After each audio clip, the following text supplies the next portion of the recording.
Ciao a tutti e benvenuti nel mio canale. In questo video vi spiego 10 termini che dovete sapere prima di iniziare a cucire. Mi sono resa conto realizzando i vari tutorial che utilizzo spesso parole come dritto filo, sbieco, cimosa e sono ovviamente parole che non utilizzate tutti i giorni, quindi potreste avere delle difficoltà a seguire i miei tutorial. Restate fino alla fine del video per imparare tutti i termini di cui avrete bisogno per iniziare a cucire. E se è la prima volta che entrate nel mio canale, non dimenticate di iscrivervi così non vi perderete i prossimi video. Bene, vediamoli ora uno a uno. I primi due termini di cui vi parlo sono dritto e rovescio. Il dritto della stoffa è quello che normalmente vedete all'esterno di un capo cucito, mentre il rovescio è quello che sta all'interno. In una stoffa come questa è evidente che questo qui è il dritto e questo è il rovescio. È molto più semplice in un tessuto stampato come questo riconoscerli perché la stampa esternamente è ben evidente, mentre al rovescio ovviamente lo è meno. Nei tutorial di solito utilizzo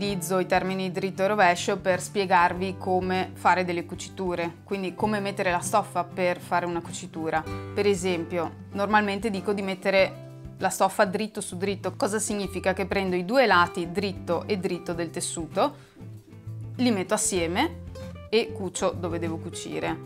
I lati rovesci sono esterni, perché poi cosa succede? Se io qui faccio una cucitura, i lati rovesci stanno appunto sotto, dentro al capo, e esternamente io mi ritrovo il dritto cucito, senza margini di cucitura che invece staranno al rovescio del capo. Ci sono poi però anche stoffe in cui il dritto e il rovescio sono praticamente uguali tra di loro, come per esempio questa.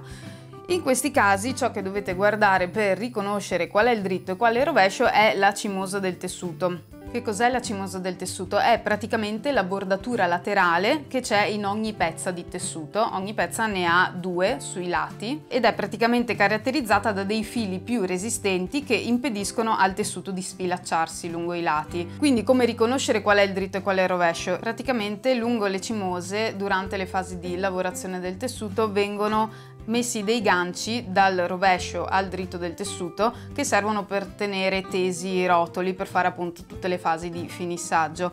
Questi ganci che vanno dal rovescio al dritto creano dei buchetti che sono lisci nel rovescio e che però hanno delle fibre che fuoriescono sul sopra. Quindi per riconoscere qual è il dritto del tessuto, toccandolo dovreste sentire sul lato appunto diritto queste fibre un po' più grosse che fuoriescono dai cerchietti, dai buchetti, mentre sul rovescio è liscio.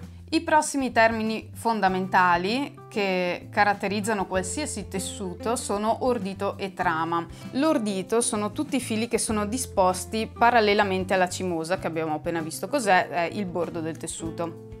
Io qui l'ho ripiegato a metà, quindi abbiamo una cimosa di qua e una cimosa qui. L'ordito sono tutti i fili che nel telaio vengono tesi verticalmente e sono fili più resistenti e tendenzialmente in tessuti fermi sono non elastici, appunto perché nel telaio vengono messi in verticale, cosa che non è esattamente uguale per la trama, che sono i fili che scorrono in questo senso e vengono intrecciati con i fili di ordito, e essendo che appunto sono intrecciati e non tesi, anche nei tessuti fermi il tessuto, vedete, è un po' più è leggermente elastico e quindi un po' meno resistente rispetto ai fili di ordito, e queste caratteristiche del tessuto determinano il modo in cui noi poi piazziamo i cartamodelli sulla stoffa, se li piazziamo in questa direzione o in quest'altra, però lo vediamo dopo. I fili di ordito determinano la lunghezza del tessuto, che quindi va in questo senso, mentre i fili di trama determinano l'altezza del tessuto. L'altezza del tessuto è la distanza che va da una cimosa all'altra.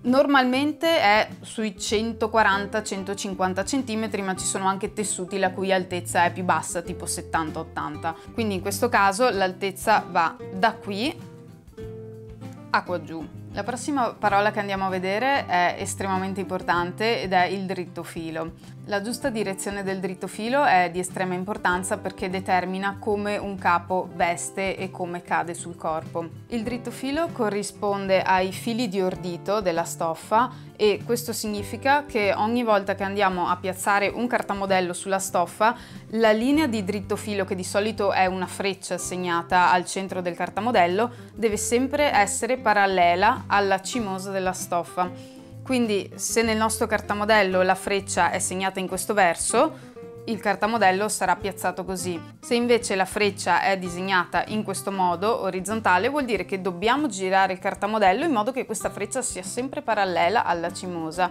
Quando invece parliamo di sbieco del tessuto, ci riferiamo ai 45 gradi del tessuto, quindi in questa situazione lo sbieco è praticamente la direzione che sta a 45 gradi dalla cimosa. Nella pratica come si usa? Quando noi abbiamo un cartamodello che ha una freccia in obliquo al suo interno, lui praticamente andrà piazzato a 45 gradi rispetto alla cimosa, in modo che la sua freccia obliqua che c'è all'interno sia sempre parallela alla cimosa del tessuto. Di solito se un cartamodello viene piazzato in sbieco sulla stoffa è perché vogliamo che il capo vesta in modo più morbido sul corpo, oppure che crei determinati drappeggi. Questo perché praticamente lo sbieco della stoffa ha più elasticità, anche in un tessuto fermo come questo. Lo sbieco della stoffa ha più elasticità rispetto all'ordito e alla trama. Vi faccio vedere che se voi tirate la stoffa nei 45 gradi è un po' elastica, quindi questo movimento vi permette di creare dei drappeggi facilmente. Prossimo termine è ripiegatura della stoffa. Lo potete leggere o sentir nominare quando si parla di come va piazzato un cartamodello sulla stoffa. In pratica la ripiegatura della stoffa è, in questo caso, questa qui giù, cioè è dove pieghi la stoffa. Piazzare un cartamodello nella ripiegatura della stoffa significa che il vostro cartamodello è per esempio una metà dietro, e piazzandolo nella ripiegatura della stoffa succede che lo tagliate sul doppio del tessuto, e che quindi il vostro cartamodello, che è solo una metà, verrà doppiato e taglierete un dietro intero. Questo lo potete fare ovviamente solo se il capo è simmetrico, perché sennò il cartamodello non può essere tagliato su una ripiegatura della stoffa se il lato destro è diverso dal lato sinistro. Quindi di solito si presta bene, per esempio per il centro dietro di un abito, di un top, di una gonna, spesso anche il centro davanti. Vi faccio vedere per esempio in questo schema di piazzamento sia il centro davanti sia il centro dietro sono stati piazzati sulla ripiegatura del tessuto, perché appunto in questo esempio il davanti e il dietro sono simmetrici tra il lato destro e il lato sinistro, quindi piazzandoli in questo modo potrete tagliare un pezzo unico per il davanti e un pezzo unico per il dietro. L'ultima parola che andiamo a vedere è piazzamento dei cartamodelli. Con questo termine si intendono tutti i modi in cui potete andare a piazzare i cartamodelli sulla stoffa per andare poi a tagliare i pezzi che comporranno il vostro capo. Vi faccio un esempio. Per tagliare una gonna a tubino potete piazzare i cartamodelli in questo modo. Se avete un tessuto che ha un'altezza bassa, quindi piazzate il davanti, il dietro e la cintura nella ripiegatura della stoffa, in modo che avrete un pezzo unico per tutti e tre, mentre la cintura dietro in questo caso abbiamo bisogno di due pezzi separati, perché c'è la zip in mezzo e quindi i due pezzi hanno un taglio e devono essere separati per forza di cose. Una gonna può anche essere tagliata in sbieco, in quel caso piazzerete in questo modo i pezzi. Se invece avete un tessuto che ha un'altezza normale, appunto più o meno 140 cm, vi conviene piazzarla in questo modo, perché è il modo migliore per sfruttare al meglio il tessuto e sprecarne meno. Il senso del piazzamento qual è? È ovviamente cercare di piazzare i cartamodelli sul tessuto in modo da sprecare meno stoffa possibile, e ovviamente vanno sempre piazzati seguendo la linea di dritto filo presente su ogni singolo cartamodello. Quindi ogni singolo cartamodello avrà una direzione con la quale deve essere piazzato sul tessuto. Ultima cosa sul piazzamento: può essere fatto sia in modo manuale sia in modo industriale. Ovviamente le aziende tendenzialmente utilizzano il metodo industriale, che viene fatto tramite CAD, ed è ovviamente il metodo più efficace per sprecare meno stoffa possibile. Il metodo manuale viene invece utilizzato per esempio nelle sartorie o su capi che devono essere confezionati per una singola persona, quindi capi su misura. In questo caso semplicemente manualmente si dispongono i cartamodelli sulla stoffa e si cerca sempre di sprecare meno spazio possibile. Quando piazziamo i cartamodelli sulla stoffa ovviamente dobbiamo tenere conto che ogni cartamodello ha bisogno dei suoi margini di cucitura, quindi informatevi se il cartamodello che state usando ha già i margini compresi o se li dovete aggiungere voi manualmente tutto attorno con il gesso. Bene, ora che sapete tutti i termini termini, mi raccomando andatevi a vedere il video tutorial sul cartamodello della gonna base, che vi lascio qui sopra e sotto in descrizione, e iscrivetevi al canale per non perdervi il prossimo video in cui vi spiego come cucire la gonna a tubino. Vi auguro un buon anno nuovo a tutti quanti e ci vediamo al prossimo video.